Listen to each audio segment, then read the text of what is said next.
Hi, I'm Jeremy Crosby. And I'm Nick Boucher. We're the hosts for the program that's all about your city, Talking Fitchburg. Every day, we pull together the news, events, and information you need to stay on top of what's happening in the city of Fitchburg. Find Talking Fitchburg on cable TV, Roku, Amazon Fire, Apple TV, and our live stream on the web. Plus, you can view all our headlines and stories on Facebook, YouTube, and our video on demand service. This is your city. Keep up with Talking Fitchburg and the issues that affect you and your neighbors. Want to know what's happening in your city? Get Notify Me messages from the City of Fitchburg.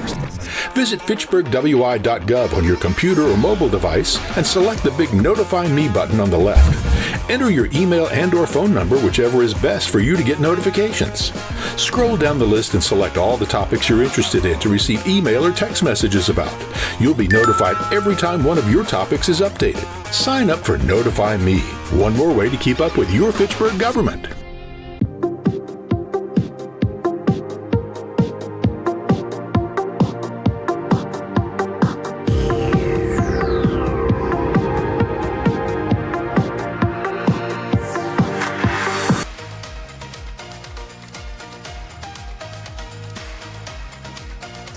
And I will call to order this meeting of the Fitchburg Plan Commission. First item on our agenda tonight is approval of our minutes from our January 21st meeting. Does anybody have any changes? I'll move approval. I do have one change if no one else does. The location of the meeting says the library and it should probably say City Hall. But other than that, everything looked good. I'm All right. going to abstain from this one just because I wasn't here. So That's just so okay. you know. I'll move approval with that change. Second. We have a motion and a second. All in favor say aye. Aye. Any opposed? Motion carries. That takes us to item number 3 on our agenda tonight, which is public appearances for non-agenda items. Is there anyone here who wishes to speak on an item that is not on our agenda tonight? Seeing none, we will move to our agenda items. Excuse me.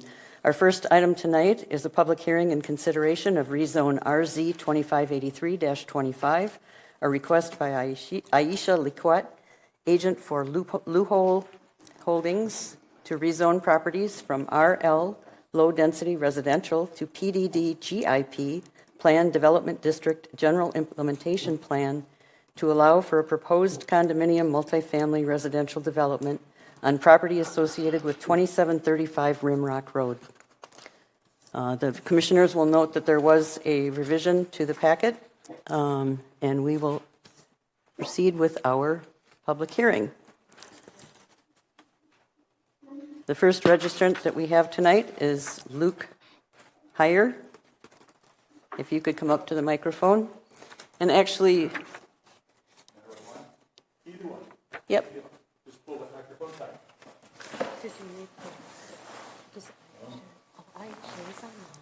I usually like to do the...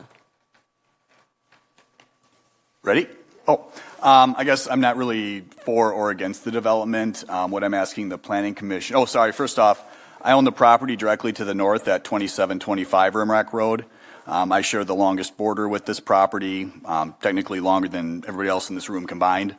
And I guess what I'm asking the Planning Commission to do is not just look at this as a 2-acre deal, but consider the 3 acres to the north of it, which are also undeveloped, 2 houses across 3 acres of land, which does not fit this part of the city anymore.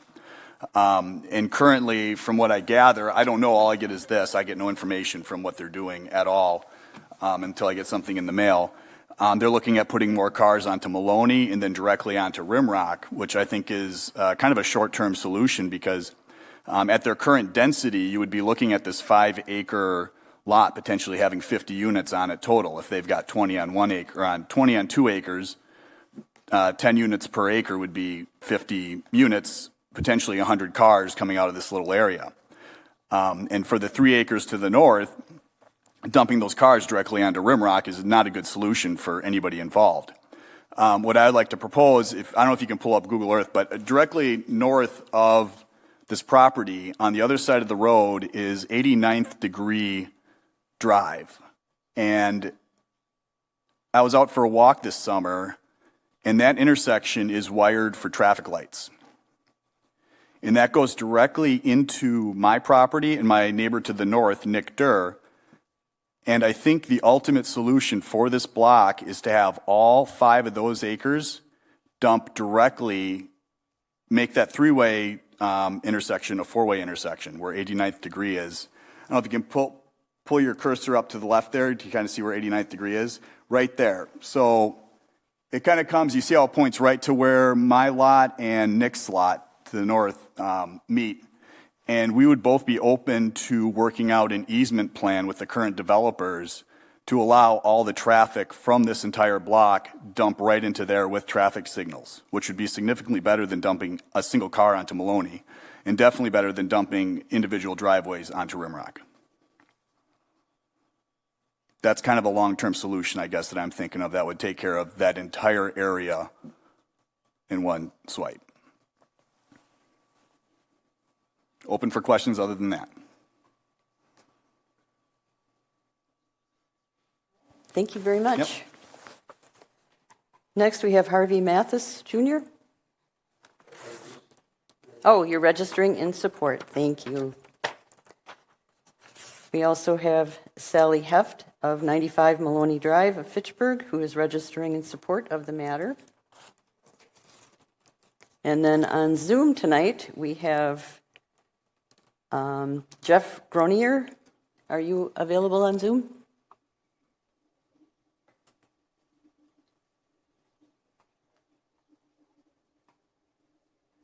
Jeff is the architect for the property in between myself and Brian. We can answer any questions. Okay, so we also have available then is Brian also part of your project team? Yes. Okay, so Aisha, would you like to speak first?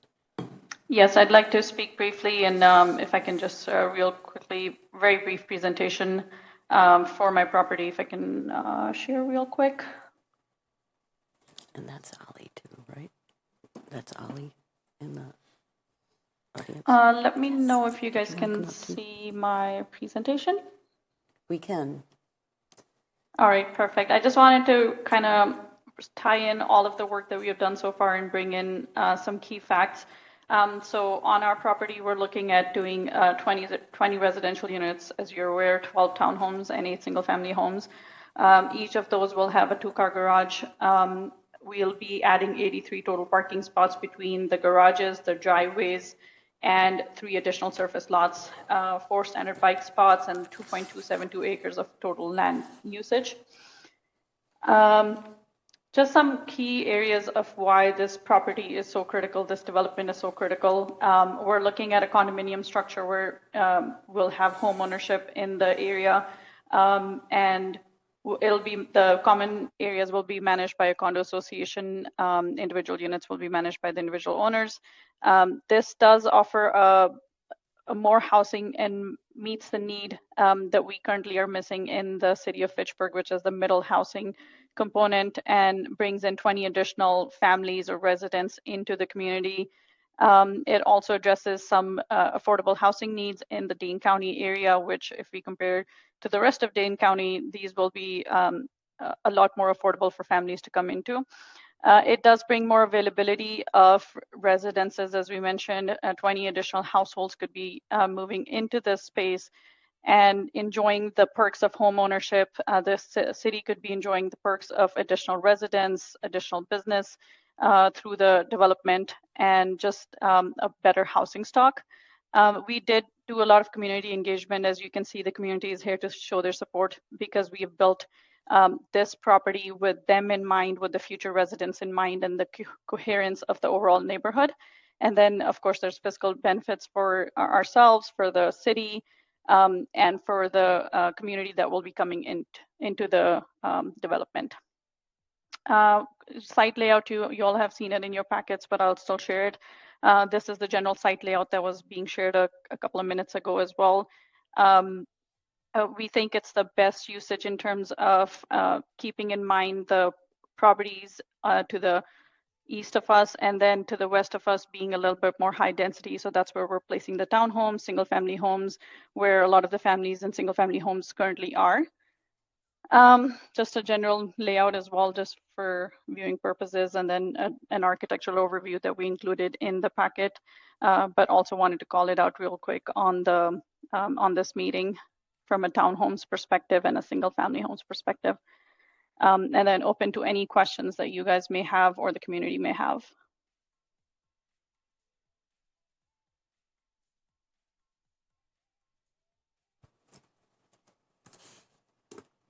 Did I lose you guys?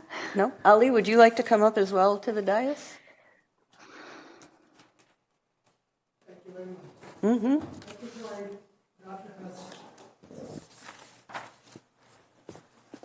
Has shown most of the things. I just wanted to share with you some of the statistics. We gave the economic impact, which was the figures were not correct, and there's little bit changes in the figures, and that I think all of you have that change. So that was one thing, and another is so far as the Luke talked about the entrance to the Rimrock Road. Now nobody has any conversation with us regarding that so far, and we have spent a lot of money. The engineering work is almost complete on our side, and the rest is we are ready to answer any questions if you have for us. Okay. So Jeff and Brian, did you have anything you want to add before we close the public hearing? Or are you just available for questions? Yep, I'll just be available for questions if there are any for engineering.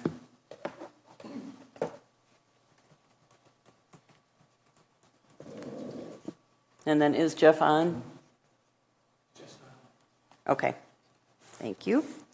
So I will go ahead and close the public hearing, and we can start with the staff report, and then we'll do council questions. Yep. You know about Jeff. Jeff was seriously sick in the last 4-5 weeks. He's recovering, but still he is in the rehab. So he was ready to join this meeting, but that may be one of the reasons. Okay. Yeah. Thank you. Hope he has a speedy recovery. Yeah, definitely.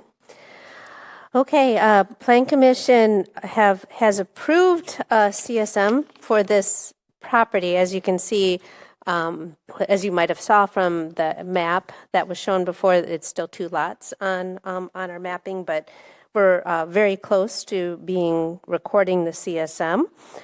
That will create 1 lot from the 2 existing lots. This property was also approved for a minor comp plan amendment that changed the future land use from low density to medium density residential. That is allowing us to proceed with the 20 units. The applicant is seeking approval for planned development district zoning. So this is the first step in our planned development district process with general implementation plan. The next step would be specific implementation plan. There is dedicated parking that is proposed, bicycle parking at a rate of 0.2 stalls per unit. That is considered a bit below the standard, but each unit is expected to have space for bicycle parking. I did leave a note in the memo about Fitchburg's suggestion for a 10-foot multi-use path along Rimrock. There was detailed comments submitted from Bike Fitchburg. At this point, the Southdale Neighborhood Plan recommends extending the on-street bike lane to bike lane to the south, and that has already been done. So at this point, staff does not support requiring a multi-use path at this location without an assurance that there would be continuity to the north and the south. The development site is also along Rimrock, which includes the Madison Metro bus stop. The applicants have been working with the county and Madison Metro and will continue to do so. The proposed two-story buildings align with the massings of homes on the east side of Rimrock, and to the west, the heights range from 2 to 4 stories. So the development is designed with an internal street layout featuring one entrance on Maloney and one on Rimrock. There are some existing trees and vegetation. Staff just recommends that there just is a tree evaluation to determine if there's any trees worth preserving. Applicants proposed naming the private street as Blossom Way or Evergreen Way. However, these names are too similar to existing street names. We'll have to have a street name in this project because that's how we will address the new units. There's limited private outdoor living space for each condominium unit. I just wanted to make a note of that. The attached townhomes would have a small 4x4 foot patio, but as the development is designed right now, the single family would not, there'd be insufficient space on the single family for any private outdoor spaces. We're still going to have to work through some of the details on vocational activities with the applicants. Some of the things that are appropriate in low density residential, we might need to think a little bit more carefully. We have plenty of time to sort that out as we move into SIP. Further details on architectural materials, landscaping, lighting, site design will continue to be addressed with as we move towards the specific implementation plan. So staff does recommend approval with, in this case, I'd just like to add one additional condition just to correct those economic impacts in the final PDD document. So it was brought to my attention that the economic impacts might be a little bit off, and we'll just make sure that we get those corrected. So staff is recommending 15 conditions. The 15th one would be correct the economic impacts in the final document. That's all I got.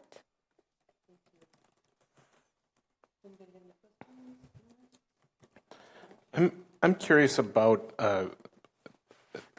I really appreciate the efficiency for this, but I will say I'm hesitant about the lack of outdoor space for these units. I see that there's a small future potential play space demarcated on the north side of the lot. I'm curious if, something similar, I guess what the commitment is for that, and then if something similar could be put in kind of along Blossom Way there. I was just looking at the map, and the nearest parks are about 2 to 3 blocks in each direction, and so I think I have a little bit of a challenge when you're on a busy road like this. There's the bioretention space is going to take up a lot, and so it's just I both like that it's this efficient, but I worry a little bit about the outdoor utilization and the outdoor space for this number of units. So can you speak more to, I guess, what's planned and what's possible in that space? Yeah. So right now with this plan and with this land, we try to find out some room for the open space, for green play area. And that was the only corner which we could think of right now. But just a few minutes back, I talked to my neighbors because for every change, we are working as a team. So I talked to them, and we are thinking to create some room between the single-family homes and the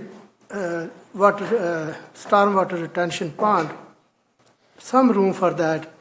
And maybe if could be possible, we will come up with some green space over there. So I don't think I'm following you. So somewhere in that there's an existing structure marked, or where are you referring to? It has not yet been marked anywhere in the plans, and we have not yet finalized it, but we are thinking to make some room if the road, which is private road, which is connecting Maloney Drive, Okay. if we move that road to the east side of the single-family homes, then we can have some room between the retention pond and the single-family homes for as a green. Previously, I did not discuss with my neighbors, but just right now, a few minutes back, we discussed, and they agree that there is a possibility of moving this road to the east side of the single-family homes, and then there may be some room for the. And if that is not if that could not be possible, then we are left with no room at all. Does staff know how close we'd be able to get to that, I guess, kind of the black dashed line then, if we were going to shift the road to the east there? I would be reluctant to go any closer than 5 feet. Okay. But I'd want to speak with the city engineers to Sure. Yeah. see. Shelley? Picking up on that was my concern also, and I appreciate you would have you're looking at some general space, but your single-family homes are expected to go for about $500,000. And I think to not have any personal patio or deck is really unfortunate. I would be hesitant to look at it.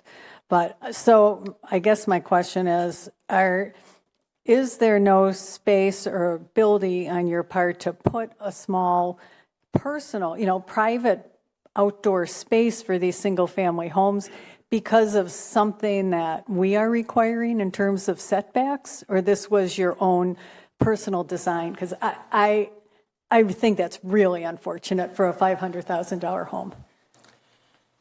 What we are planning is, right now, we don't have any space for the patio on the back side of the single-family homes. And this is a 30 by 40 space for single-family homes.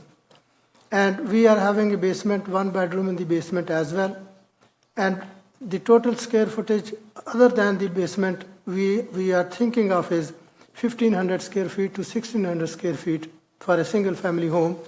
So 30 by 40, it gives us a room, not the outdoor patio, but indoor some 4-season room, open rooms, 4-season room, somewhere inside the structure.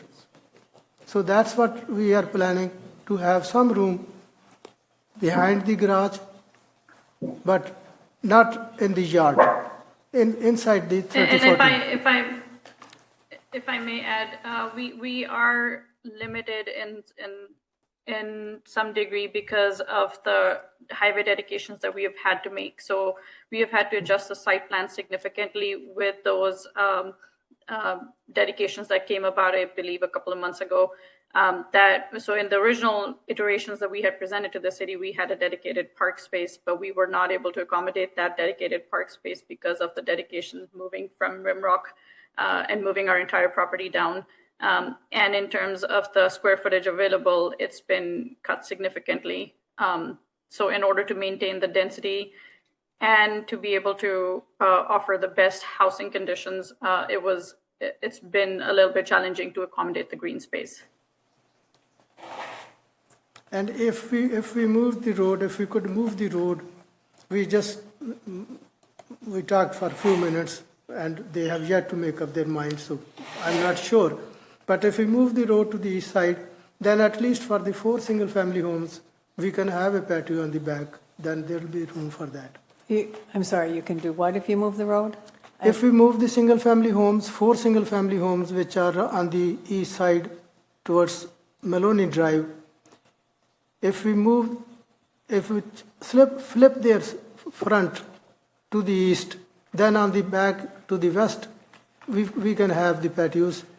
So that way it is possible. But right now, the space which we have, we are left with no room, because the single-family homes on the north, there is only 6 feet room on their back.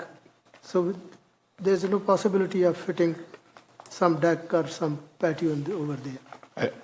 I'll be honest, I think I'm less concerned about 4 of them getting individual patios than I am about a common space. I think this is a lot of tenants in a space that is hemmed by relatively busyness. You know, it's nice that it has its own private streets and that there's going to be a level of seclusion and kind of calmness because of that. But my biggest concern on this is common green space for all of these people. I think, 4 patios is going to increase the value of those 4 houses. I don't think it actually solves our problem. I like the idea of potentially flipping the street if that's going to give us kind of some common green space next to the bioretention basin. I fully appreciate the, wider setback from Rimrock and the challenges that presented. And at the same time, I'm still really hesitant on this based on this density, I have to be honest, and how little common space is available. But if we flip the homes on that, we can achieve both the goals. We can have the patio, we can have the green area as well.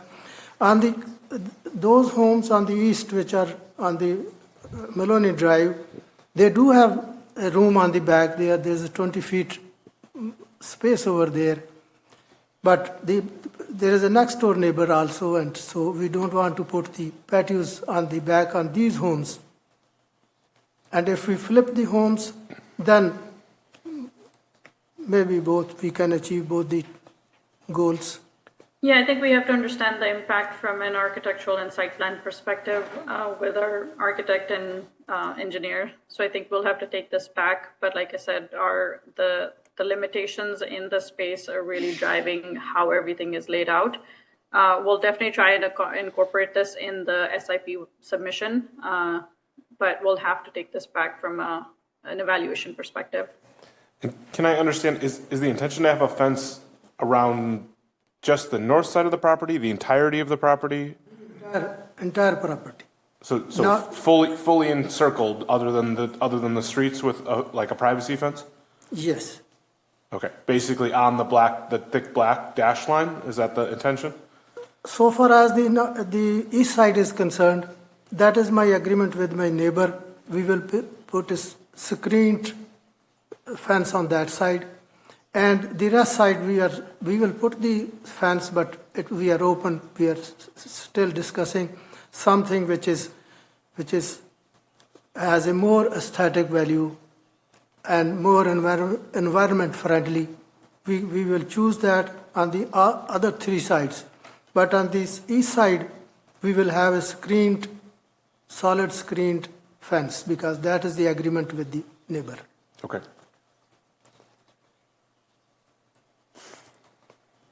Katie?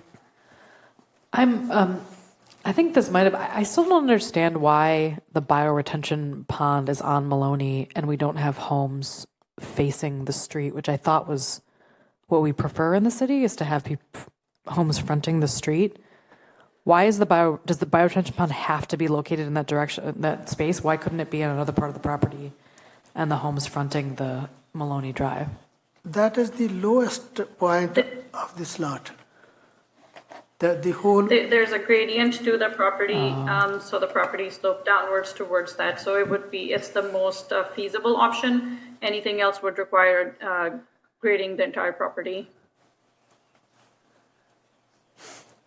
And I think Deanna also addressed this in the packet in one of the items, but sorry, go ahead. And Deanna, am I right that we typically want things facing the street? And are we comfortable with this? I understand that practically it makes sense, but...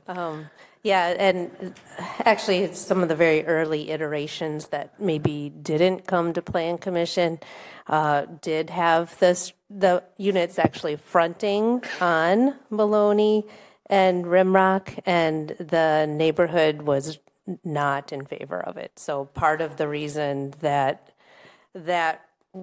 we shifted away from that was to be more accommodating to the neighborhood. The neighborhood wants to keep the buildings a little bit farther set off, so that this corner looks more like the rest of the neighborhood. And I could just, with the large lots in the front, with the large front setbacks. There was also some concern, yeah. that was the main thing. I can just bring this up too.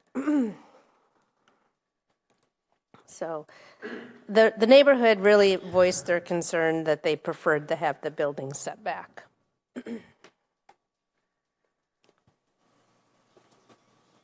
So I also have concerns about the amount of outdoor space. Just as a dog owner and a grandparent and whatever, I understand the play space will be helpful, but you can't get a grill 10 feet from your house, so you're not going to be able to grill out. I would rather see that space be a multi-use space for everybody and not just a dedicated playground. Mm-hmm. But I agree that at that price point, I think people are going to be expecting to be able to have some outdoor use of their property. And I don't know what the solution is. Yeah. I mean, I know that this is not trivial to say, but I think, you remove a unit and you open up an opportunity for something central, right? You either the one that's right on the corner of, what would be evergreen and blossom, giving yourself a common green space so that it can be multi-use. I know that that's a loss in funds. I would much rather see that. I have to be honest. I think thinking about this complex, all these things hemmed in by a fence in that manner, just the other physical nature of the property. I think it's problematic in too many ways in my mind to be comfortable signing off. Sure. One thing to keep in mind is removing a unit does have an impact on the developer, but also has an impact on the sale price of the units as the development costs go up. Was there ever any consideration of making more of the townhomes? And I mean, I guess I understand that you have a limitation on how many homes there can be, right? Is 20 the max based on medium? But you could have more townhomes or 20 townhomes, and then you would have more physical space to create green space. Was that ever considered? That was one of the iterations. Yes, that was one of the iterations that was presented and was voted down by the neighborhood because it brings the same layout, which to them is a bit higher density and visually is not appealing on the east side of the property. So there was a lot of neighborhood opposition to that plan. Although it seems like it would be more visually pleasing to have a green space on them and have more townhomes and then have a green space with the bioretention pond than just have the side of a home facing the street.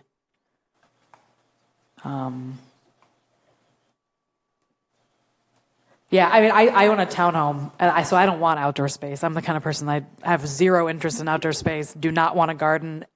So, I understand the person that wants this, but a person that chooses a townhome, we grow in our driveway.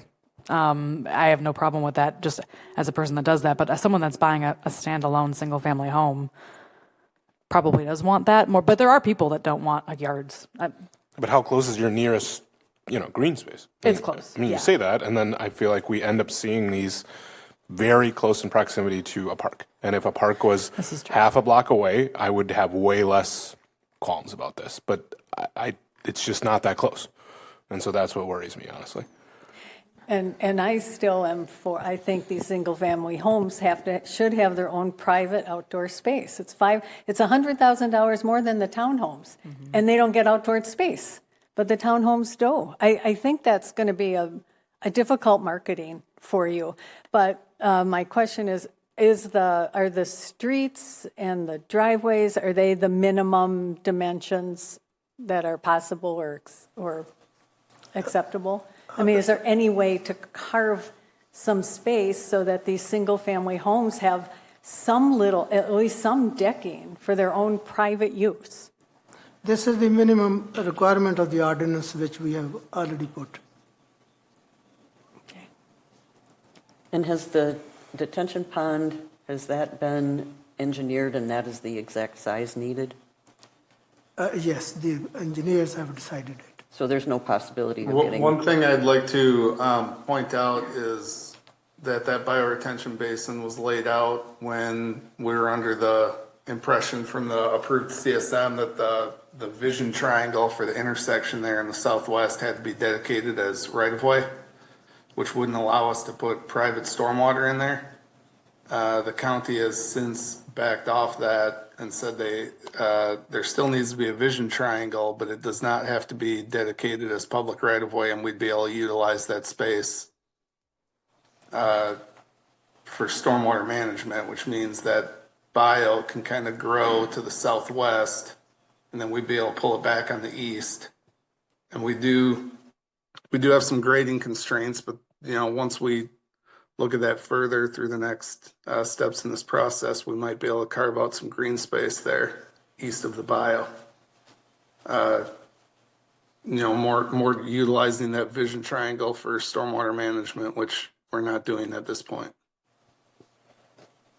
I think that would be really helpful. I was just going to say, I think that'd be great. I think, whether or not you can flip what is currently blossomed further east, or, if you can gain what would end up being a private green space, it's going to be fully fenced in. It's going to be, I'm sure, under the condo association of this, complex, and for sole use by these residents. I think that really adds an appeal to the houses, adds some solution to this. So that's good to hear. I think that would be a possible remedy on this. I have a question about I think we could also look at the fact, I'd have to talk to Jeff, the architect, who unfortunately isn't with us. I wonder if there's a chance to put some small patios on the sides of the single-family houses. With respect to the patios, another question that I had on the patios is the 4x4 patios on the townhomes.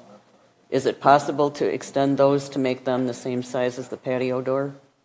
To give them at least a little bit more width? I know you're tight on the back end on the setback. Yeah, I don't think width would be a problem on those. It was more, we do have to grade back to an existing property line there, so we just wanted to make sure we gave ourselves enough room. Right, because at least that would, if you could do a little bit bigger, that would give you closer to the 20 feet that they usually look for at least one person to be able to use a patio.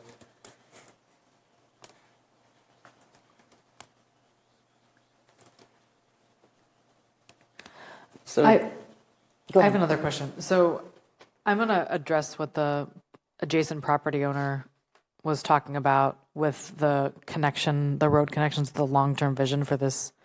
So let me ask a first question. How much of that property is City of Fitchburg, and where does it become City of Madison? You see, the property that is in question right now is this one, these two parcels, if that makes sense. I don't know if this looks better. So this is the neighbor's parcel, and then these two parcels, and the area in gray, that is the City of Madison. Okay, so the entirety of those lots are in the City of Fitchburg. Mm-hmm. Yep. Has there been discussion about, because I guess I have multiple questions. I did think that we didn't want a private road going onto Rimrock Road. I don't know why. I guess I don't remember all the iterations of this project, but I don't think all of them had it going onto Rimrock Road. That's one question I have. Isn't that a problem? And then kind of what the property owner mentioned was, what's the long-term vision for how traffic moves through this area? And are we limiting ourselves in approving a site plan like this from allowing the flow of the traffic in the area to be the best it could be?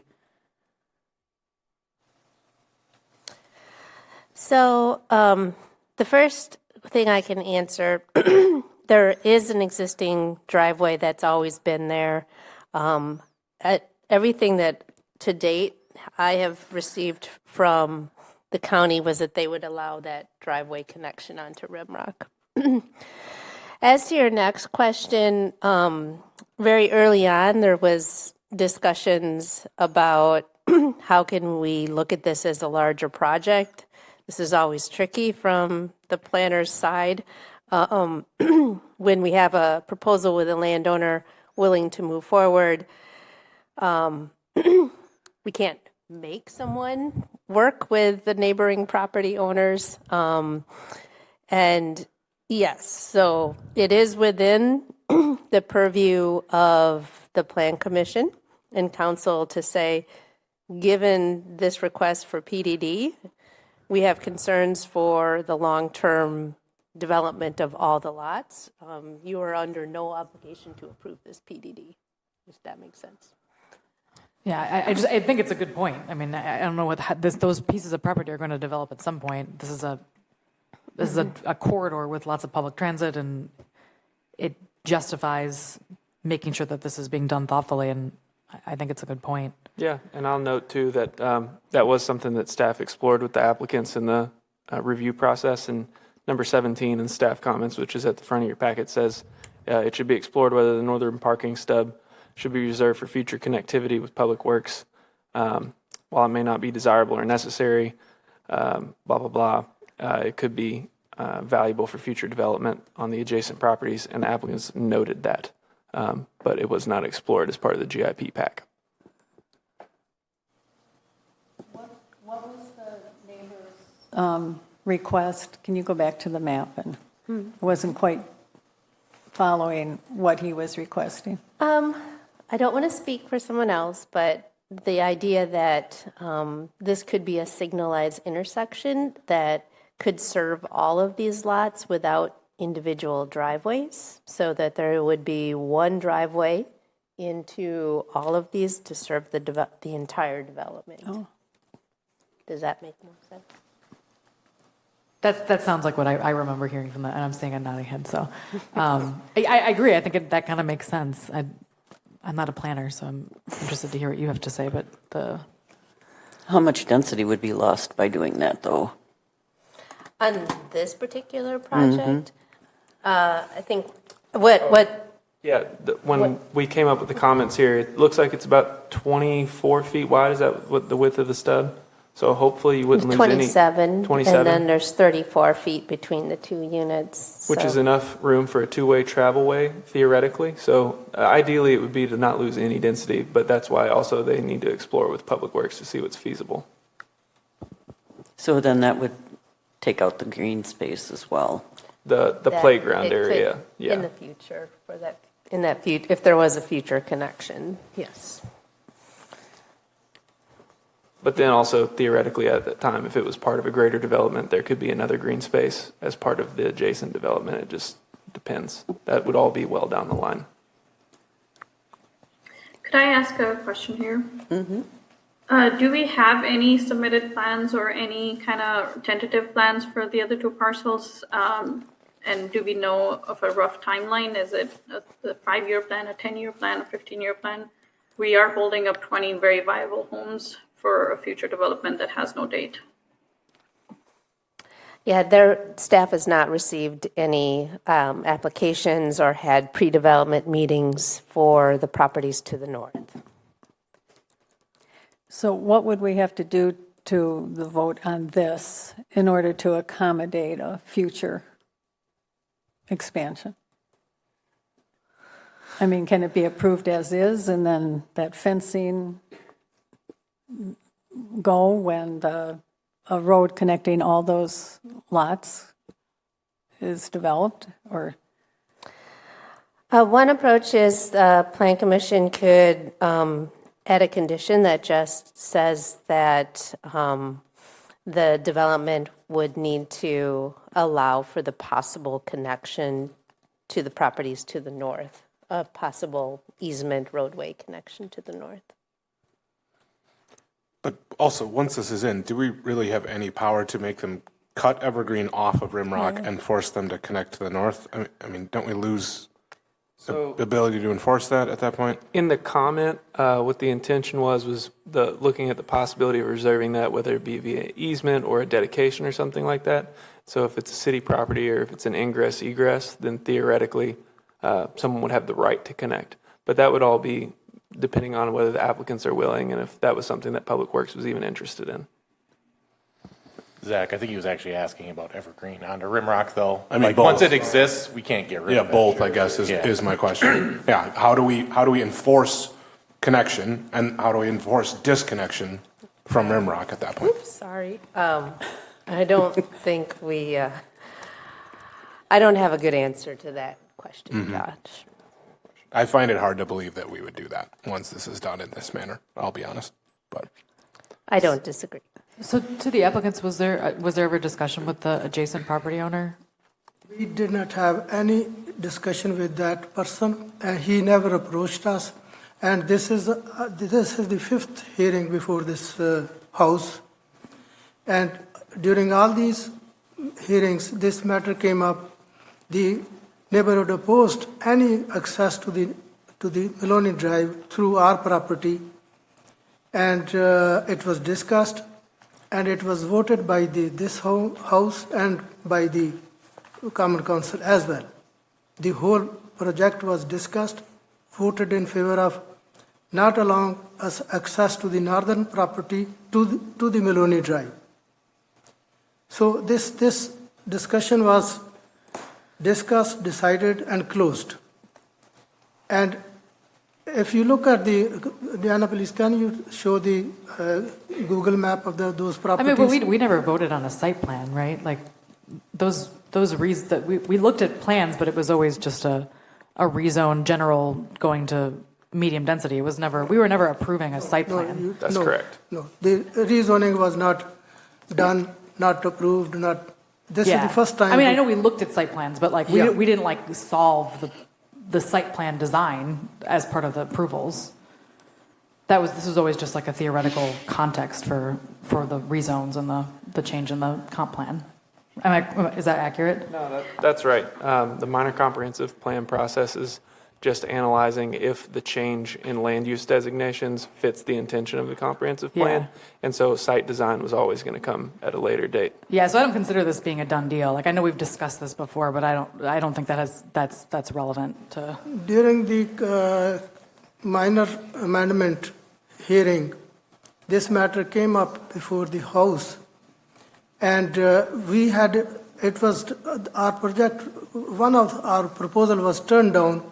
Then we came up with an agreement, written agreement with the neighborhood, and we presented that written agreement to this House, telling the House that we have agreed with the neighbor not to allow access through our property to the northern property owners.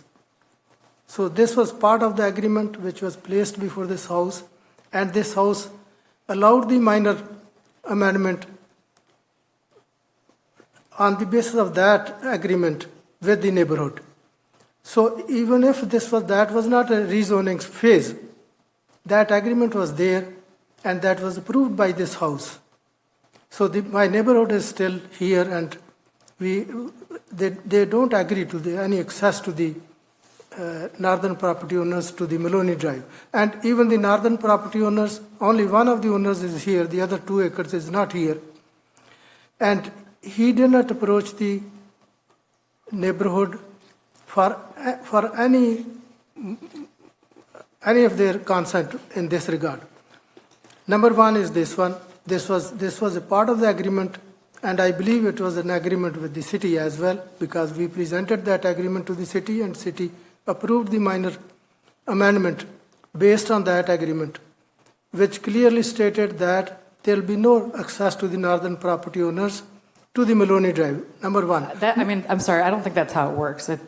Maybe I'm misunderstanding. We approved the minor comp plan amendments to change the future land use to medium density. Yes. And then the rezone was to change it to medium density.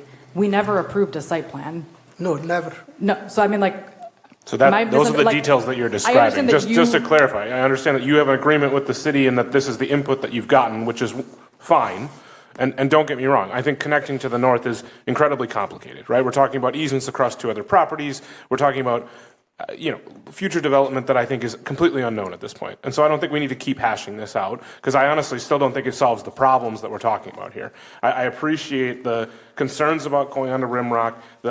I think the fact that the neighbors kind of agreed to come onto Maloney because of the site use, which I think is a wonderful agreement between those parties. That's great feedback. I still don't think we're getting at, some of the issue with this. I fully appreciate the challenge of going onto Rimrock. I'll be honest. I'm not super worried about one driveway there. Is it not ideal? Sure. It's going to be that corner, right? I mean, this is the challenge to the fact that the rest of these are not getting developed. And I'm not sitting here trying to say we need to hold up the development. And so I agree with that. We don't know what's going to happen in the north. We don't have any agreement or plans. And so I think that this is a fool's errand for us to try and think about this in this way. I will say, I still think this is too dense for what we're seeing here and a lack of open space.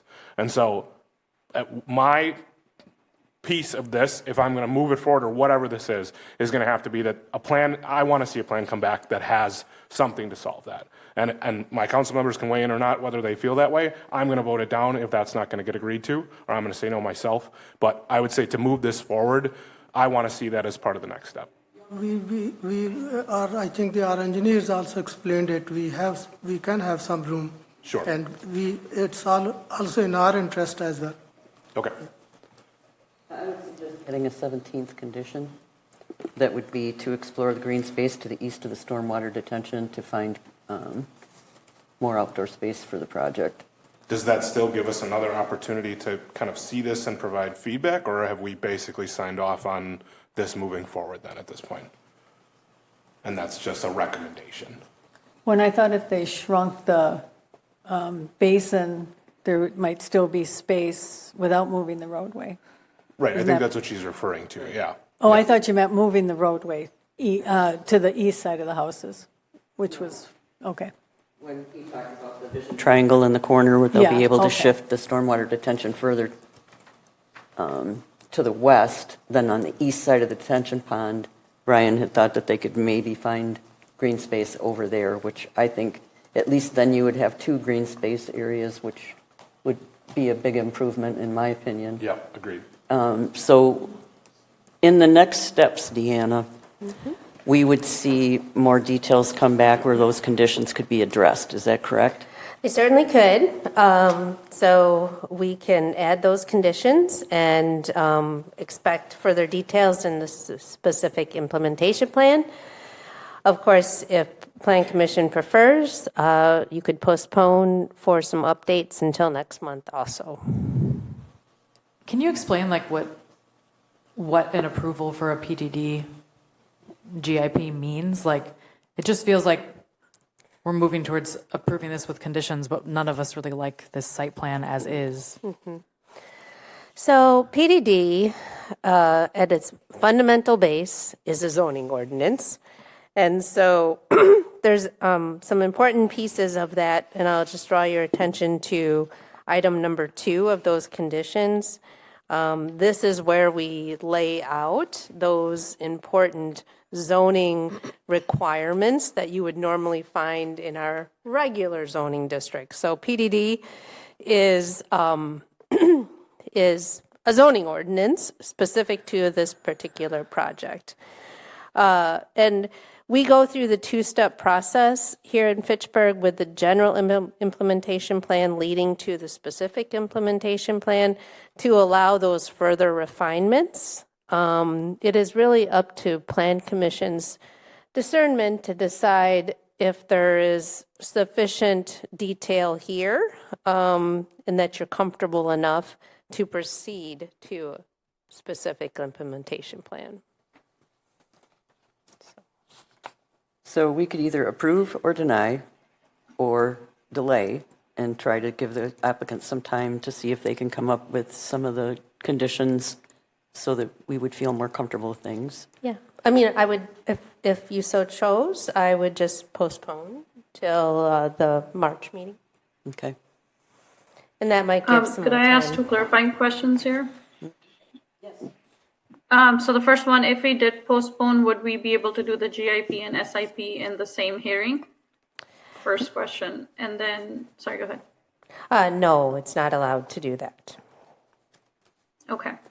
And then just wanted to call out attention to the fact that we started this process with the city in terms of site plans and layouts and everything in September of 2022. We are in February of 2025, and all of these delays plus additions to the community development requirements do add a significant delay to the project, delivery of housing, and then also the costs, as you have seen in our initial estimates to what we have now. The market has changed significantly. So I just did want to call out to those timeline implications. I just worry that we approve this now, it comes back for GIP, and we're like, this is not at all.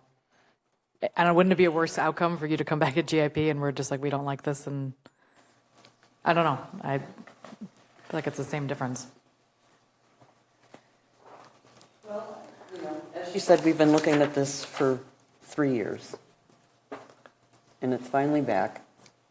It's dense. It lacks green space. Road connection, I think, is something we don't want to trip over because that can always be addressed later. I think it's up to the commission to decide whether they want to postpone and see if the applicants can address the issues that we've brought up, at least with the green space. I mean, do people have a problem with the number of units? I don't. No. To me, it's just about the outdoor space. If we could get that approved or get that improved, I mean, they even talked about adding patios on the side yards instead of not having patios for the single family, so they would at least have some outdoor space. I would almost prefer to see this get postponed, if that's possible, for one more month and see if those things can actually be done. We don't have any control over it, but if it is approved today, it has to be approved with conditions. There are 15 conditions already, or 14 already, and it could be 15 or 16 conditions. It has to be approved with conditions. Even if it is postponed for a month, one of the conditions will be met. There will be another 14 conditions still on that approval. And if the House is willing to proceed, because we have spent a lot of time on this, and you too, and that can be one of the conditions. If 14 conditions are already on the table, and it could be the 15th one, and condition means we have to meet it. It doesn't mean we can get away with it. But Right, and that's why I hate to actually try to make this final tonight, because I don't think we would know. The 17th proposed condition would be to explore the green space that's to the east of the detention pond, and you aren't going to know that right now, and you're not going to know it next month. And that, to me, that's a big determining factor. I would agree. So if we waited for a month and you had time to sit down with Brian and go through the engineering and determine if that's feasible, when you come back, we could drop that 17th condition because it would already be updated in your plan. And So, from a if you- timeline perspective, if we, from a timeline perspective, if we did postpone, where does that put this SIP? And then the SIP does cover all of these conditions and requirements in addition, right? So the SIP generally will have a different set of conditions. We'll treat that as an entirely new application. If that's what you mean, some of these conditions certainly could carry over, but we definitely would generate a new set of conditions, if that was your question. Yes, partly. And then where would the SIP be from a timeline perspective if this went to Plan Commission again in a month? Then you could bring back, granted you were confident that Plan Commission would approve in March, you could submit in time for the April Plan Commission meeting for SIP. And we don't have any timelines for public hearings that we would need to for publications? Yeah, Zach will, in the timeline of Okay. a month. Perfect. Zach can handle our public notices. Well, and plus, if they are going to try to accommodate a patio in the sides, that might affect our dimensions in the conditions? That's a question. You said My voice was, I mean, that was a question. So. They can't have a structure that the minimum space between detached units is 10 feet, correct? And that can include a structure which would be a patio, wouldn't it? The patio, probably not. We don't treat that as a building. Not sure how close you could get. I wouldn't, that's a good question for the building inspector. I don't want to overstep myself. I wouldn't assume 10. I'm just saying that maybe even approving now with these dimensions, it could be different if they come back with the SIP with some kind of patio for the detached, which I surely hope you do. I mean, is that really a must for you if we feel like we can get a green space to the east of the retention pond that the whole complex could use? I'm not sure if it's a must. I think it should be a must for them for marketing, but I don't know that that's our role. I would agree with you, Josh. I think having the common space is probably more important. And even if Well, they, yes, it's more important, Yeah. but I Yeah, still I'll be think. honest, that's a higher priority. I mean, I don't disagree. I don't disagree from a feature and a sale price and everything else perspective. I think, I also appreciate that there's a ton of rigidity to this lot, right? And I think, Yeah. Right. That's why I think it's said I what's don't know that it's a delayed must. us to the point that we are here. So, yeah. yeah, it might be worth, if you are putting in a second green space, consider like shared grills or something, given Right. the lack of Some type of potential amenities that with are the single family homes and such. But So- those are all things that could be part of the SIP correct. process, Yeah, I'm just correct? throwing it out there. Yep. As a, Right. Yeah.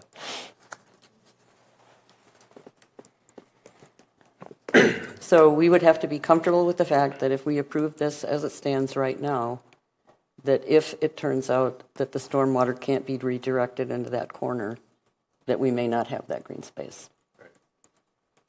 Yeah, my preference would be to postpone and to have it come back with what it might actually look like in the GIP.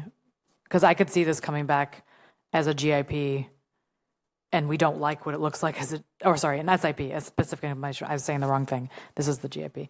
I could see it coming back as a specific implementation plan and we don't like how it looks. And then we'd have to be postponed regardless. So I think we're on the same timeline, probably. yeah, I imagine it could be the same timeline regardless if it comes back as an SIP and we don't. And fully acknowledging, to the developers on this, we understand that this has taken this long. We understand the challenge and the delay and the cost that's associated with this.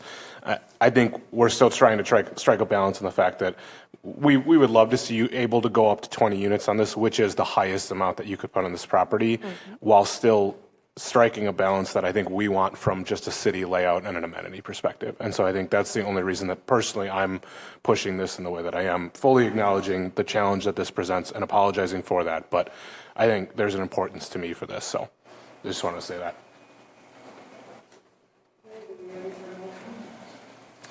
I move we delay vote on this item. Here, let me find Postpone out. to the next meeting. Postpone, thank you, to the next meeting for rezone RZ 2583-25. Second. Okay, we have a motion and a second. All in favor, say aye. Aye. Any opposed? Motion carries. We'll see you in a month. Thank you very much. Thank you. Thank you. All right, that takes us to item B on our agenda tonight, which is a public hearing and consideration of conditional use CU 2581-25, a request by Jay Hutchinson, agent for Bailmore Farms, LLC, to modify a rural event venue conditional use permit to construct an auxiliary building in conjunction with the existing facility on a property associated with 5735 Adams Road. I'm going to open the public hearing. We have two registrants tonight, I believe. Yep. We have Robert LaCour of 4913 Woodburn Drive of Madison, who is with Boril Design Associates, LLC, who is registering only in support of the above matter.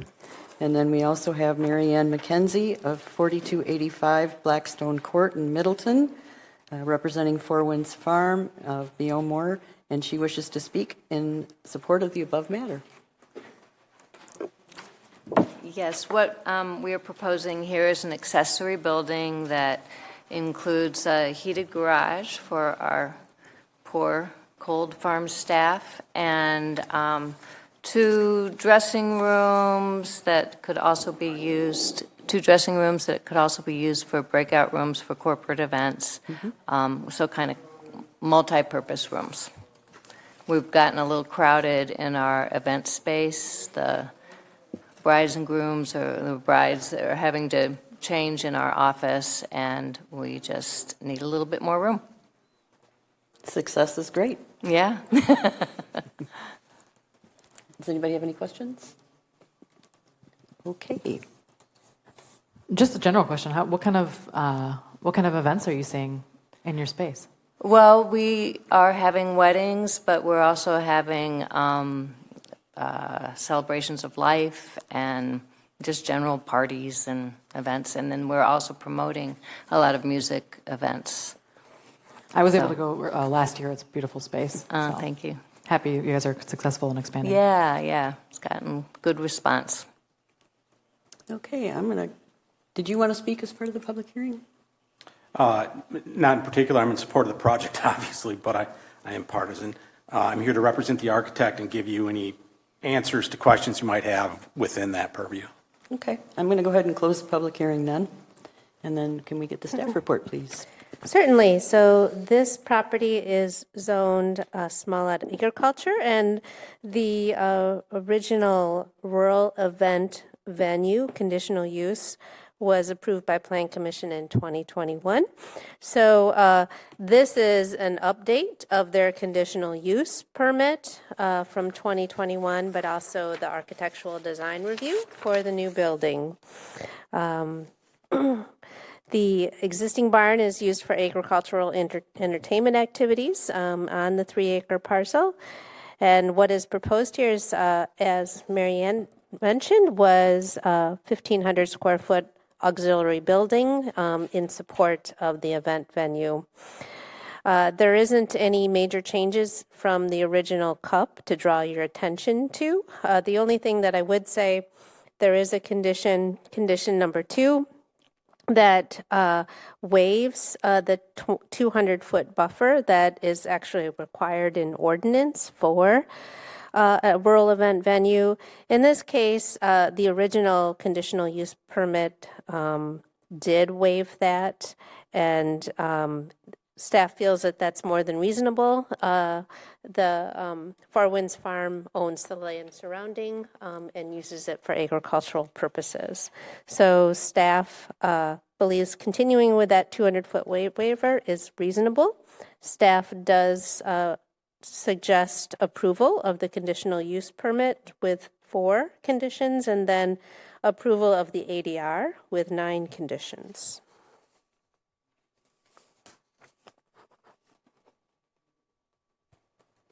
All right, does anybody have any questions for the applicant, or? I just want to say that Ag Committee approved both. Oh, great, thank you. Yeah, thanks. So if we could get a motion for the conditional use? I'll move approval of CU-2581-25 with the 4 conditions. Second.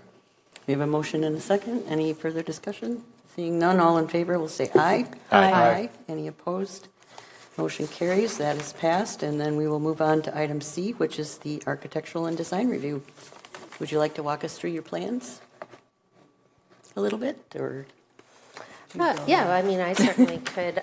Here you're looking at the exterior, the different views, and this will show you the original barn as it stands right now, and the silo, and where the new building would be positioned here just to the south. So here is the architectural layout. This would be the bride and groom's room with respective restroom facilities. You can see there's a nice big porch out to the east, and then also on this direction. And this would be a storage area, as was discussed. So I think that's the gist of it. External materials? Exterior materials will be consistent with what is existing on the barn. We're basically duplicating the look. The only possible exception is the stone on this building. Quarries change over time. We're going for the same blend, but you might get a little bit of variation. Other than that, it's identical. Same roof, same wall material, same everything. Great. I think it looks great.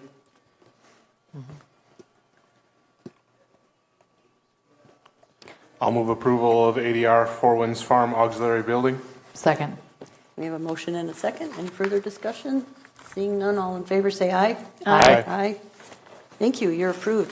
Thank you. Very nice looking building. Yeah, thanks for making the investment to bring the amenities for something like this. Yeah. Thank you very much. All right, that takes us to item D on our agenda tonight, which is a public hearing and consideration of conditional use CU 2582-25, a request by Dan Olson, agent for Wingra Real Estate LLC, to obtain a conditional use permit to allow an electric menu board sign of 20 square feet or less in conjunction with the proposed McDonald's facility in the Jamestown Quarry neighborhood on a property associated with or located off McKee Road. So I'm going to go ahead and open the public hearing. We have one registrant. Oh, he left. Was Lance Bentley, thank you, of 3126 Dorchester Way, number 1. He was here representing himself to answer questions as needed, and he has left. So I think on Zoom we have Dan Olson and Chris Stepp. Is that correct? They are not. All right, so I'm going to go ahead and close the public hearing, and we will start with the staff report, please. This item, staff is requesting to postpone indefinitely. I first should say thank you to Shelley to point out that staff missed a very crucial item in the code, that the maximum detached signs for any particular site for on-site signs is 2. So what is proposed here are 4 detached signs. So we're not going to be able to move forward with this particular configuration. So staff is requesting a postponement for this item indefinitely while we work with the applicants to see what is the best approach going forward. I'll move to postpone conditional use CU 2582-25 indefinitely. Second. Okay, we have a motion and a second. Any discussion? All in favor say aye. Aye. Any opposed? Motion carries. Thanks for the catch, Shelley. That takes us to item E on our agenda tonight, which is the certified survey map CS 2580-25, a request by Brad McLean, agent for University of Wisconsin Credit Union, to obtain approval to consolidate one existing lot and one existing outlot into one new lot on a property associated at 2885 Fish Hatchery Road. Deanna?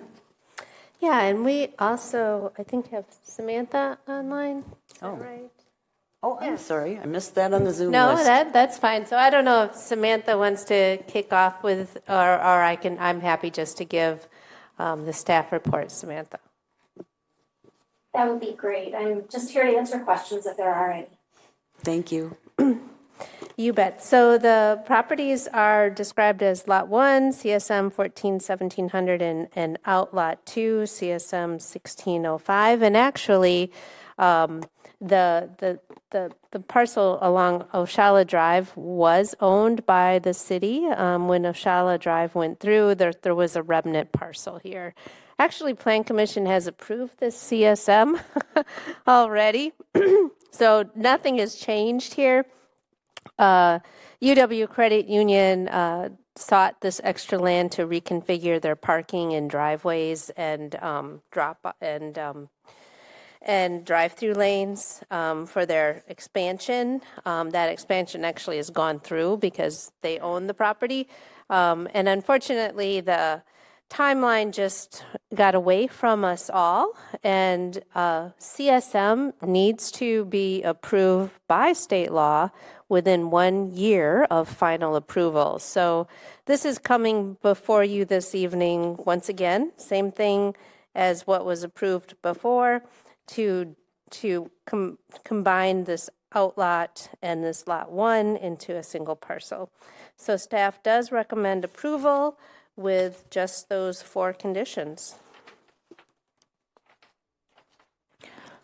I just have one quick question as a reminder. Is the exit onto Fish Hatchery that's like midway through the block still going to exist? Or is all of the exit going to be on to Ochala? No, the exit onto Fish Hatchery will remain. Okay. That's not changing. But the primary traffic flow, people are going to go out to Ochala so that they can use the signalized Yes, intersection. so it allows that signalized intersection. And I don't even know, maybe we got it up here already. Let's just see. The connection will remain straight on to Fish Hatchery, but but what this does is you can kind of see it. You can see it hasn't been all finished, but you can see the new driveway and how it connects here into Ochala. I'll move approval of CS 258025 with the 4 conditions outlined by staff. Second. Okay, we have a motion and a second. Any further discussion or questions? Seeing none, all in favor will say aye. Aye. Aye. Any opposed? Motion carries. That is approved. Thank you.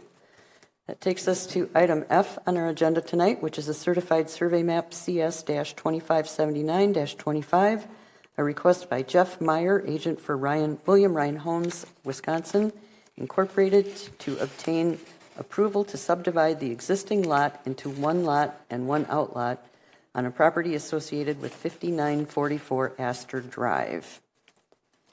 Deanna? Yeah, I guess I don't think we have anyone here. So this is the lot that we're talking about right here. It is lot 1. We've actually already approved a house, and I think the house has actually been finalized, and I think they're looking to close on the house. But what they want to do is actually formally create this lot and then sell this lot and leave this as the drainage lot. So that's what we're doing here. Let me go back and just pull that up too.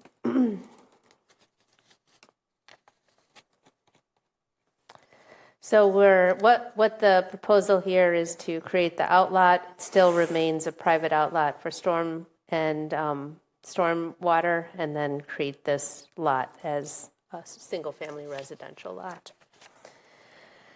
What staff does recommend approval with those 12 conditions. Can you clarify for me again, what was it that we already approved, and why does this come after that old approval? Well, let me go back. There actually was a buildable lot here.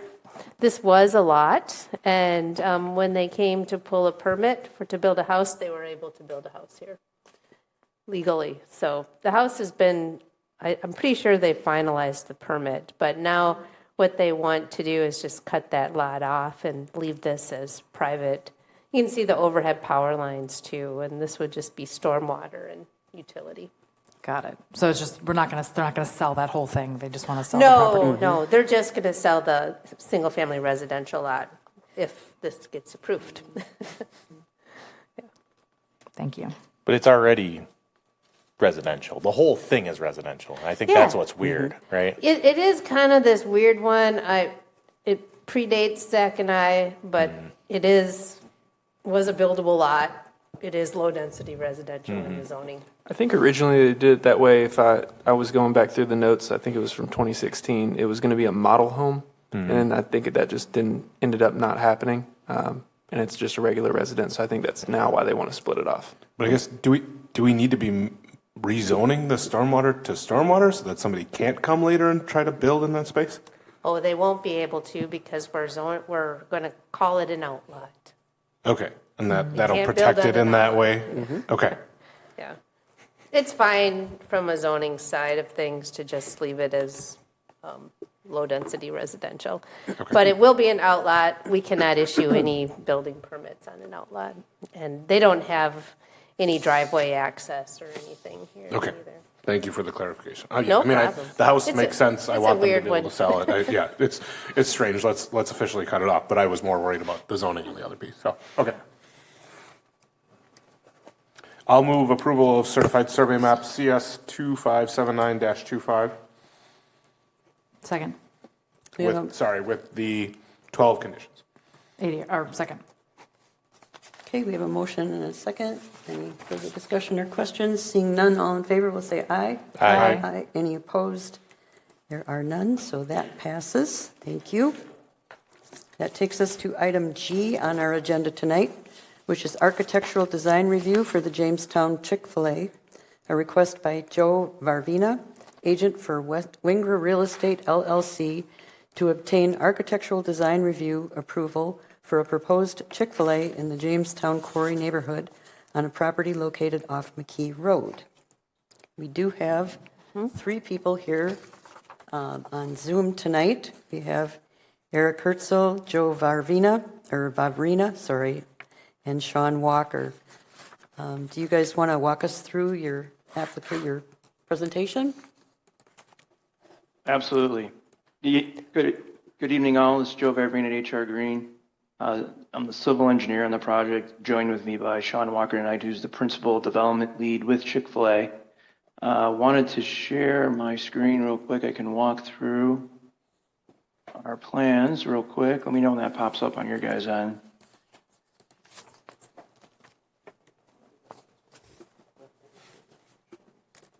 That pop up on your guys' end? Are we seeing his, Deanna? No, let's see. Yeah, this one is not mine, so this one is the applicant. Okay. All right, we're good. Yep. Okay, perfect. All right, awesome. So we are proposing a construction of a roughly 5,300 square feet quick service restaurant with dual drive-through facility that will also be serviced by 2 canopies. One canopy will be over the top of the pickup window, and the other one would be over the top of the order point. Mostly provide environmental protection for the team members that would be out there taking orders and handing out orders to cars. In addition to that, we're also proposing an outdoor patio with 16 seats, 68 parking spaces, and then also a continuous pedestrian connection from McKee through the site all the way up to the sidewalk that's going to run along the access drive on the northern side of the site. From a landscape perspective, the site will be attractively landscaped with a variety of different deciduous trees, ornamental trees, and evergreens, as well as deciduous and evergreen shrubs and ornamental grasses to provide year-round interest and screening. On the building side, the building itself will be all brick. It'll be a combination of a light tan on top and a reddish brick on the bottom. And then at the very bottom, at the base, will be a stone veneer. In addition to that, we'll have dark metal bronze coping as well as storefront, and then that'll also match the canopies. Those will also be a dark bronze to complement the building, both the freestanding as well as the, well, they're both freestanding, but the one next to the building and then the one over the order point. The trash enclosure will also be all brick. That will tie into the building. It'll be the lighter tan brick color, but it'll match the same brick color as the building itself. And that's just a real quick overview. Happy to answer any questions that you might have. Sean's also here as well to answer any questions from a Chick-fil-A perspective, and appreciate your guys' time tonight considering our requests. Thank you. Deanna, do you want to walk us through the staff report? Yeah, I think he touched on some of the important things. Unlike the Chase Bank, this building isn't considered to be on the whole corner, so the massing and architectural form is a little bit different, but staff feels like it's meeting the overall intention of the planned development district. He talked a little bit about the building and facade material. Chick-fil-A has been very good to work with us on trying to find, staff's worked very diligently to try to find some consistency. I know it might seem hard to see at this point, but staff has worked diligently to try to find some consistency across the 4 different buildings here at the front. I think Zach made a good call here to move towards the red brick. So I just did want to point that out. We've also worked with the applicants on the lighting too, because these applications were submitted prior to adoption of the lighting ordinance. Of course, we can't make them conform to everything, but they've pretty much conformed to all of the requirements of the lighting ordinance. I'll just point out on the north side, our current lighting ordinance does not allow any foot candles at the property line that exceed 0.5 foot candles. In order to make their parking lot lighting work, they are exceeding it a little bit on the north side by 0.6. I'm just going to bring that out. It can be difficult to balance light fixture location and adequate lighting across the site and still meet those very exact numbers of 0.5 at the property line. But they've worked with us to try to get to that point. I will point out they are proposing a flagpole with some uplighting. I have a note in here on our condition on number 5 that we need to kind of work out what a reasonable amount of lumens. As you know, flagpoles need to be lighted if they're at night. A U.S. flag needs to be lighted at night. So that's the gist of my notes here on the memo. Staff does recommend approval with the 18 conditions. There is a lot of conditions. Part of the reason is, as we were going through this process, there's still the plat has finally been recorded, so I feel like we're moving in the right direction. But there's a lot of public utility work that's going to have to be done before building permits are issued here. So several of these conditions are related to the steps that need to happen before building permit is issued. So happy to take any questions on that. Can you highlight on there where the pedestrian path cuts through this property? I don't know if you can see mine, but here's the sidewalk up here on the private road. And so it's going to come down through here, all the way along here. These are that's the patio space. And here's the sidewalk here. And then it's going to come this way and then cross here to get us back out to McKee. It takes this little jog because there's some questions about the grade and we want to maintain handicap accessibility. So we've tried to accommodate as much pedestrian accessibility as we can, given a very auto-orientated business. I was just going to say, my only hesitation on it is just how much it crosses the drive-throughs. Is that mainly based on the grade, mainly based on the fact that we can't go kind of to the left or the right of the structure, the pavement at this point? I'm just curious. Like on this side? Yeah. On kind of either side of the drivable area, I guess would be my question.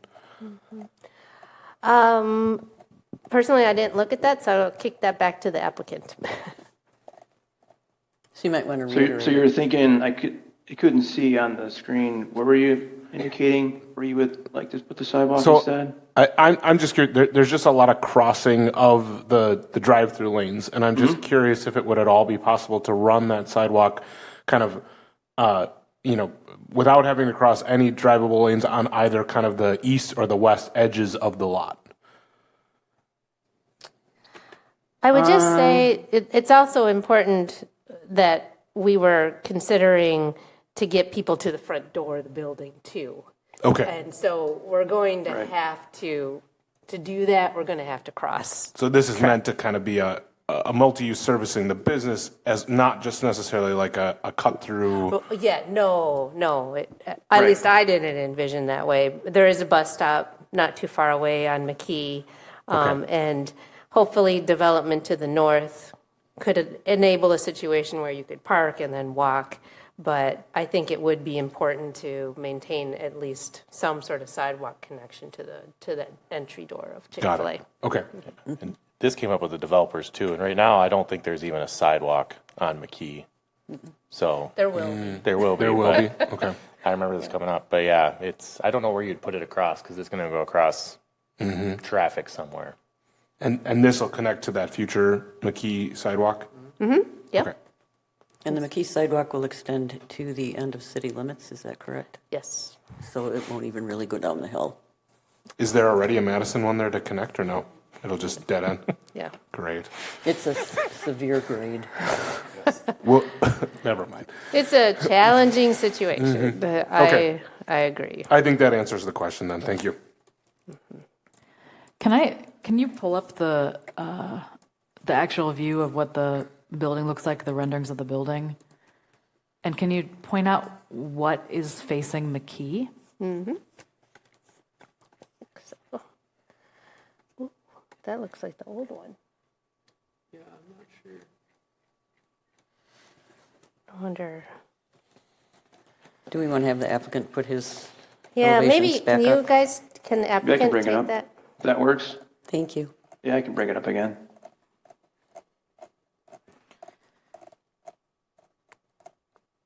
So we're looking for the Can you guys south see that? elevation. Yep. So that would be this elevation here. So that does look like the back of a building fronting a main street in Fitchburg. I understand that we added the sign there, but is that what we want facing McKee Road? It's the same orientation that Chase Bank and McDonald's have as well. I don't know that this is necessarily going to help your point that you're trying to make, but there will be the drive-through lanes that also cross-face in front of that, and then landscaping. So I'm not sure how much of the south facade will actually be visible. The applicants might have a better perspective on that. Oh, there'll be landscaping there too? Yeah, in between Okay. the McKee Road and the drive lanes. Oh, okay, got it. I can bring that back up too, just so you guys can get an idea. We did put quite a bit of landscaping here in between the building and McKee, with the mix of trees, shrubs, and everything in between. Again, just to create that buffer, if you will. Got it. How much of that berm is going to stay intact? Any of it? No. Okay. Because that would help hide it as well. Do we expect to see a similar level of greenery and buffer in the other complexes kind of across there? Mm-hmm. So you'll have like a kind of a similar natural break, even though we're, I would agree, looking at the backs of buildings at that point. We've been working to try to get as much Okay. landscaping on the, Chase has a lot of landscaping, if you recall. We've approved Chase. And you haven't did the car wash yet. McDonald's has a lot of landscaping too. Which is the one what is to the west of Chick-fil-A? Is it the car wash or McDonald's? The car wash will be. Mm-hmm. Yep.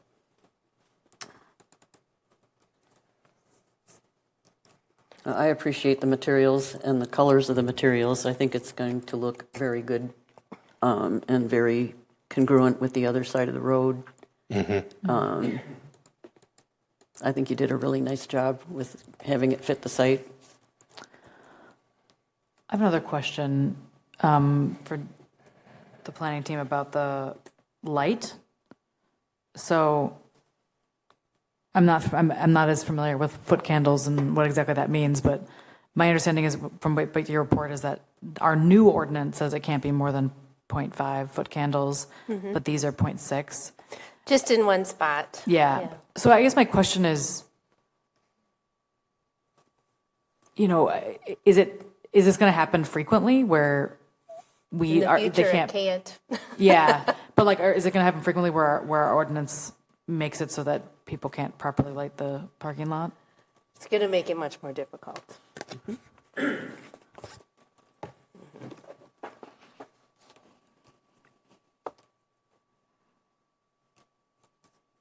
But it's not a problem for this particular development. Is that correct? I'm not making them go, I wasn't going to make them A tenth of go a to the point. 0.4. Go to the 0.5.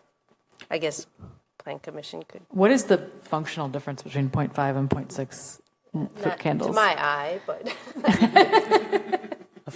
Probably a Firefly or 6. Yeah. If I remember right, I think they just said that the electrical engineer couldn't get the lighting level lower to that 0.5 threshold. They lowered it as much as they could, and that 0.6 was the lowest they could hit. I'm sure they could start rearranging the lighting fixtures and stuff. I was going to say, I mean, I think coming into this in the future, I fully appreciate, I think 0.6 and 0.5 are, I'm perfectly fine to see this in this situation. I think you can do things like light angling and shielding and things of that nature, that appreciating that you have to have the lights fall on islands within the parking lot. There's other physical steps that can be taken to direct it, to limit it and stuff like that. So I'm hopeful that, others can get creative to get to the level that we need to. But also really appreciate staff's effort and developers' effort on this to get to all of these kind of setups, use this lot in the way that we have, get to this final product. So thank you for that. Okay. I'll move approval of architectural design review, Jamestown Chick-fil-A, with the 18 conditions. Second.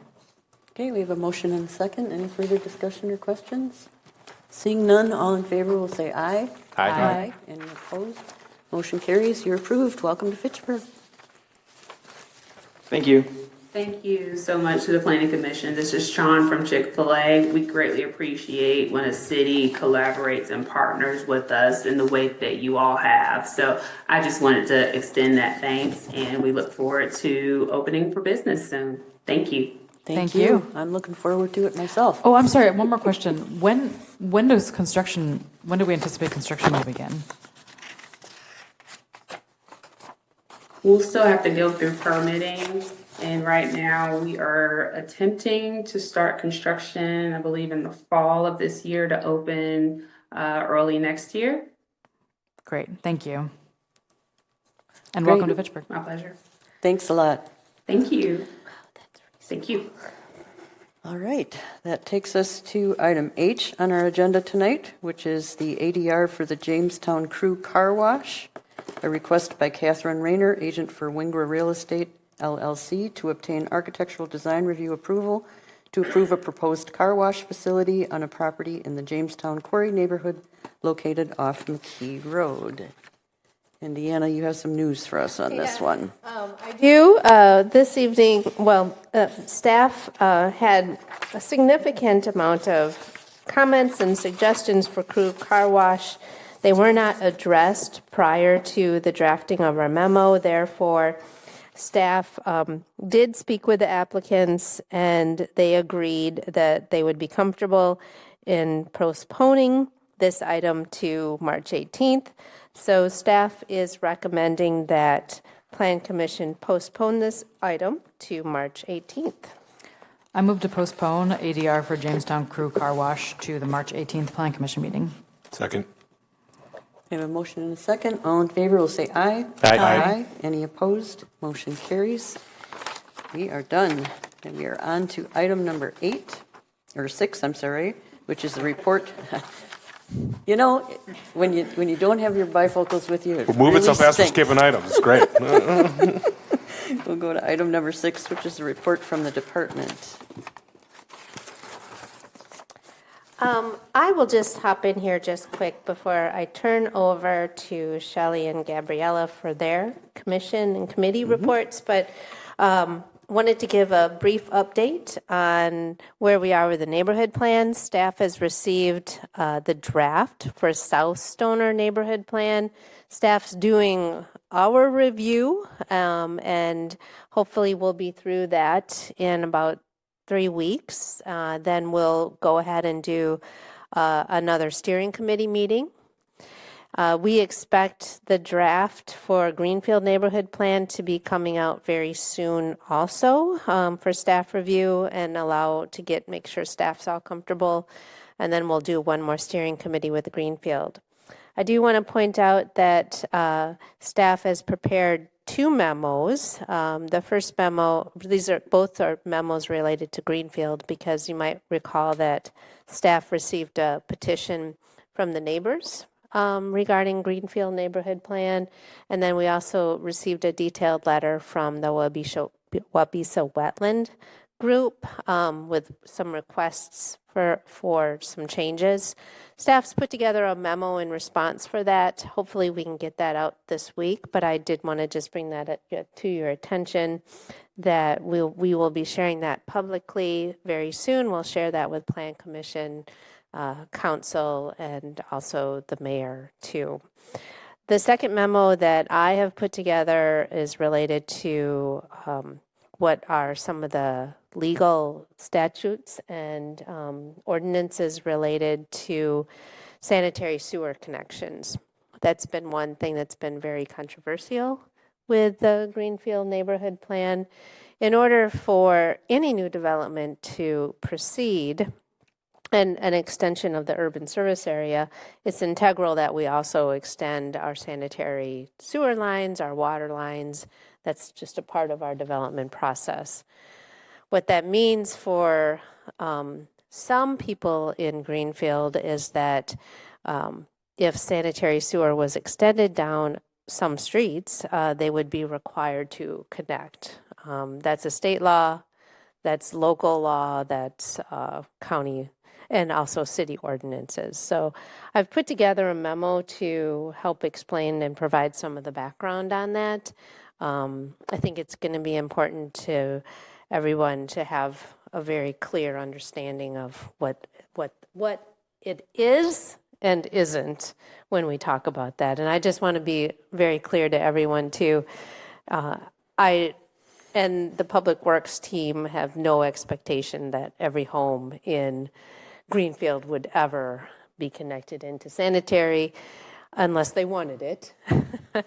But this is a reality of new development that some portions of Greenfield would need to connect onto the public sanitary lines. So I want to just bring that out just to kind of keep you on update on where things, it seems like things have gone kind of quiet publicly, but they have not gone quiet for staff. Then staff is also working on an RFP for the comprehensive plan. The mayor is very hopeful that we can finalize that here in the next couple of months, and then also move forward with an update to the comprehensive plan. Finally, I sent you all an email a little bit earlier this evening. This is a request from Smart Growth Greater Madison. They're a group that has been very supportive of the work that actually Fitchburg has done. And they're interested in, of course, good planning, good zoning, to facilitate good development in housing. So they're looking at potentially putting together some informational programs, an all-day event that would kind of provide some basics about smart growth. The email details a little bit more, but I just encourage you to take a look at that email and see if that would fit with your schedule to attend Smart Growth Greater Madison's event. So that's all I have. Thank you. Thank you. So Shelley, do you have I'm sorry, quick question. Yeah. Are we doing an RFP for the zoning changes as well, or is that part of the comp plan? Thank you. Yeah, it's going to be rolled into the comp plan RFP. We are planning to roll that all together into one contract. At least that's what the administration has directed me to do. Great, thank you. Sure. Okay, there was an ag meeting today. It was mentioned on March 26th, there will be an agricultural listening session at Four Winds. And city staff will be there, Plan Commission will be there if they choose. Anybody can attend, and it's just to talk about the issues and impacts on the agricultural community in city of Fitchburg. It will be on FACTv for anybody who can't make it in person. Also, Deanna updated the well ordinance, which has been frustration for some on the ag committee that it is not done. And particularly Mark Jones mentioned that I think that there is some residents that might be impacted by the fact that we don't have a direction, and there's a concern with the current ordinance. And Deanna indicated that that we would be looking for 2 alders to introduce a resolution in order for the ordinance to move forward, which is a newer city policy, apparently. Correct me about anything I said wrong, Deanna, but so that was a little frustrating for some of the members. But yeah, that was it. Is the meeting on the 26th a city meeting that'll be in the list of city meetings that'll be posted so you Yeah. can get the information and the agendas? And Yep, we will. What we'll do is normally AIG meets just before Plan Commission at 4 o'clock. We'll shift their regular meeting to the 26th that night instead of meeting on the 18th. So I will be posting up onto the web that meeting information. We'll work with our media people too to get some information out through our website and stuff. Great, thank you. Transportation and transit? We met on February 13th. Our transmission engineer gave us an update about federal funding for city projects on the request of the chair. We have lots of federal money that goes towards transportation projects across the city. We had a discussion about what has been obligated versus what is just theoretical in the future and how that could be different. A lot of the transportation money goes to the state of Wisconsin, and then we are like a subrecipient of that money. So a lot of the money that we're currently talking about has already been obligated to the Wisconsin Department of Transportation. So we think that money is probably safe, for lack of a better term. Cyene Road Phase 3 intersection, which is McCoy and Cyene. That's about $1.7 million of highway safety improvement grant money that has already been obligated to the state of Wisconsin. County Highway bike underpass is something that's going to be $432,000 of transportation. It's TAP funds. I can't remember what it's called. What does it stand for? Transportation Access Project, something of that nature. That's already been obligated to the state of Wisconsin. We also got funding. Safe Streets for All funding, $240,000 to do a comprehensive safety action plan for our streets. That is pass-through funding to the MPO, our Metropolitan Planning Organization, which is likely already good to go. But we do have bus rapid transit federal funding. The total federal funding going to the project across the region is $118 million. $13.5 million was planned to go to the project in Fitchburg. That funding has been recommended but not actually approved by Congress. If we do not get those federal funds, it would likely delay the project by at least 2 to 3 years.